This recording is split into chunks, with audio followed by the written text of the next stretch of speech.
Magandang gabi mga masters, bali ngayon po ay 3 videos po ma-upload ko po sa aking YouTube channel. Tama nga mga masters, 3 videos nga po ma-upload ko po. Yon, what's up mga masters? Nandito na naman tayo sa panibagong araw, panibagong kabanata na naman ang pagsasama-samahan natin ngayon guys.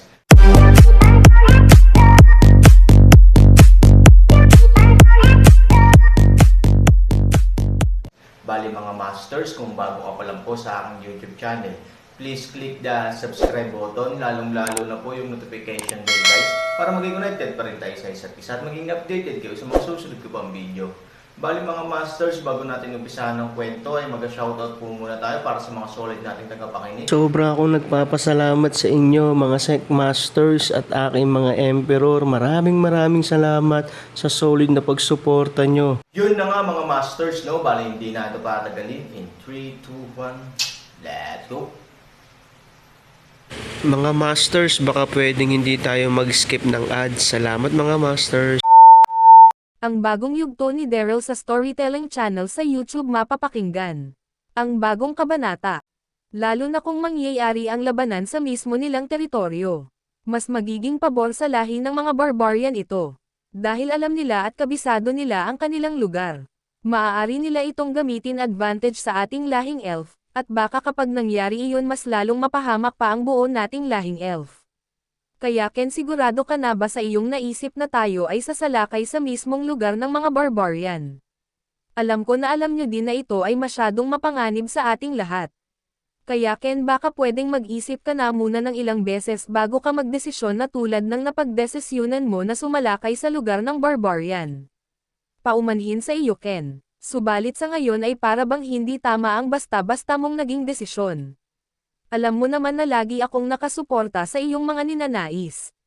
Subalit ngayon kung tungkol na ito sa buo nating lahing elf, ay kailangan ko din minsan na hindi sumang-ayon sa iyo.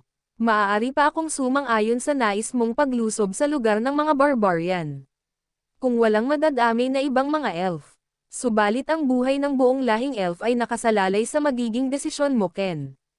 Kaya mag-isip ka muna, Ken, ng ilang beses. At isipin mo din ang mga pwedeng mangyari sa ating lahat kapag ginawa natin na sumalakay sa lahi ng barbarian na ngayon ay nakakaranas pa tayo ng mga hindi magandang pangyayari. Sabi ni Mata nang marinig ito ni Master Ken. Si Master Ken ay nagsalita at sinabi, "Los, paumanhin ngunit nakapagdesisyon na ako. At alam ko din kung anong mayroon lakas ang mga barbarian. Oo, tayo ngayon ay nakakaranas ng hindi magandang sitwasyon sa mga oras na ito. Napakadaming mga kasundaluhan ang napaslang sa atin. Ngunit hindi na magbabago ang desisyon ko. Nais ko pagbayaran ang lahi ng mga barbarian sa kanilang ginawa sa ating lahing elf. Sa pagpaslang nila sa aking mga kasundaluhan, mga kasambahay at kay Yui, ay dapat nila itong pagbayaran. Ang buhay ni Yui ay kanilang kinuwalas.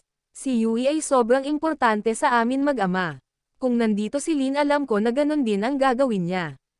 Kaya patawad Los. Tulad ng sinabi ko ngayon ay kailangan na natin ihanda ang ating buong lahing elf at ang mga kasundaluhan ay dapat natin mas palakasin pa ang kanilang tinataglay na spiritual na lakas. Upang makasabay tayo sa lakas na mayroon ang lahi ng barbarian.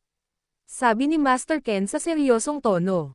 At dahan-dahan humawak sa balikat si Master Ken kay matandang Los at sinabi, "Alam ko Los na nag-aalala ka kung ano ang mangyayari sa ating lahing elf. Kung labanan natin ang lahi ng barbarian na gumawa ng ganitong karumal-dumal na gawain sa ating lahing elf. Alam ko ang iniisip mo, ngunit kung magtutulungan tayong lahat maaaring makamit natin ang tagumpay laban sa lahi ng barbarian. At dahil din sa tulong mo Los at ng iyong mga nasasakupan sa lahi ng mga mangkukulam na elf, mas magiging malakas ang ating mga kasundaluhan. Ang kailangan mo lang gawin ay mabigyan mo sila ng sapat na gamot o elixir. Upang ang kanilang pangangatawan ay mas tumibay upang makayanan nila ang aming gagawin na paglilinang. At dahil din sa mga elixir na ibibigay nyo, mas mapapabilis na matapos ang paglilinang na isasagawa namin.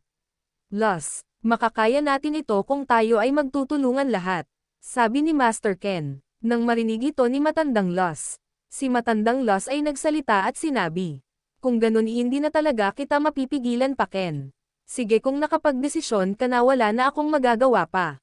Ngunit ipangako mo lang Ken na ang tagumpay ay ating makakamit laban sa lahi ng barbarian. At ang buo natin lahing elf ay iyong maprotektahan. Sige Ken, ako na ang bahala sa mga elixir na gagamitin sa paglilinang ng mga kasundaluhan ng ating lahing elf. Makikipagtulungan kami ng buong lahing mangkukulam na elf at gagawin namin ang lahat kung ano pa ang dapat na maitulong namin sa inyo Ken. At tama ka nga din, kung nandito lang din si Prinsesa Lin, nakakatiyak din ako na ito ay walang ibang gagawin kundi ang paghigantihan. Ang lahi ng barbarian dahil sa ginawa nila sa ating mga kasundaluhan at sa iyong kaharian, lalo na kay Yui. Kaya sige Ken, makikipagtulungan ako at ayon ako ng husto sa mga nais mong gawin. Sabi ni matandang Los. Nang marinig ito ni Master Ken, ito ay nagsalita at sinabi, "Los, salamat." At si Master Ken ay tumingin kay General Oliver dahil may naalala ito bigla sa pagdating ni General Oliver kanina.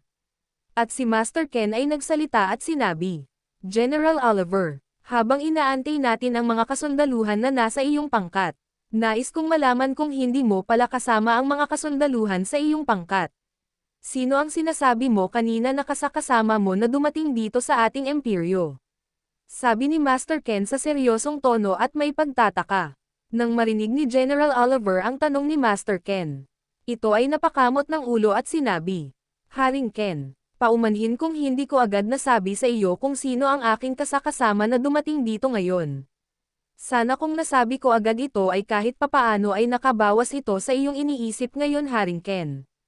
Haring Ken, hindi ka makakapaniwala kung sino ang aking nakita at nahanap na at ngayon ay nandito na siya sa ating imperyo. Haring Ken, si Prinsesa Lin ay akin ang nahanap at ngayon ay nakabalik na siya sa ating imperyo. Si Prinsesa Lin ay aking tinutukoy na aking kasama na bumalik dito ngayon. Haring Ken, si Prinsesa Lin ay nandito na ngayon," sabi ni General Oliver sa seryosong tono. Nang marinig ito nila matandang Los at Master Ken, halos lumaki ang mga tenga ng mga ito at sobrang hindi makapaniwala. At si matandang Los at Master Ken ay nagkatinginan at si Master Ken ay nagsalita at sinabi, "Ano, totoo ba ang iyong sinasabi General Oliver? Si Lin, ang aking anak, ay iyon ang nahanap at ngayon ay nandito na siya sa imperyo. Nagsasabi ka ba ng totoo General Oliver?" Sabi ni Master Ken. Nang marinig ito ni General Oliver, ito ay nagsalita at sinabi, "Oo Haring Ken, nagsasabi ako ng totoo, kahit kailanman ay hindi ako nagsabi ng walang katuturan at kahit kailanman ay hindi ako gagawa ng kung anumang kwento na hindi makatotohanan. Haring Ken, si Prinsesa Lin ay akin kasama na dumating dito sa imperyo," sabi ni General Oliver. Nang marinig ito nila matandang Los at Master Ken, si matandang Los ay agad na nagsalita at sinabi, "General Oliver, kung ganun, nasaan si Prinsesa Lin? Bakit hindi mo siya kasama ngayon na tumungo dito sa amin?" Sabi ni matandang Los. At si Master Ken ay nagsalita din at sinabi, "General Oliver, nasaan na ang aking anak? Nais ko itong makita at may akap.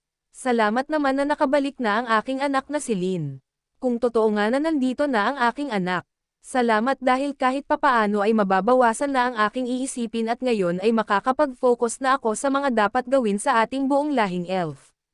Ngayon pa na kailangan ko mag-focus sa pagpapalakas ng ating mga kasundaluhan. General Oliver, lubos akong nagpapasalamat sa iyo sa paghahanap mo sa aking anak. At salamat din na muli mo siyang naibalik sa ating lahing elf, at sa mismong imperyo ng ating lahi. Napakahusay mo talaga General Oliver," sabi ni Master Ken sa seryosong tono. Nang marinig ito ni General Oliver, ito ay nagsalita at sinabi, "Nako Haring Ken, hindi nyo na kailangan pa magpasalamat sa akin. Ito ay aking tungkulin at dapat gawin bilang isang general ng mga kasundaluhan ng ating lahing elf. At si Prinsesa Lin ay mahalaga din para sa akin. Dahil si Prinsesa Lin ay isa sa mga importante sa ating lahing elf, na dapat nga na aking lubos na pinoprotektahan. Kaya walang dapat ipagpasalamat sa aking paghanap kay Prinsesa Lin Haring Ken. Kaya Haring Ken, hindi nyo na kailangan pa magpasalamat sa akin. Ngunit salamat din sa papuri na sinabi nyo sa akin at sa sobrang tiwala na binibigay nyo sa tulad ko Haring Ken." At matandang Los at Haring Ken, si Prinsesa Lin ay ngayon ay kasama ni Miss Sophie at ang dalawa ay nag-uusap ngayon.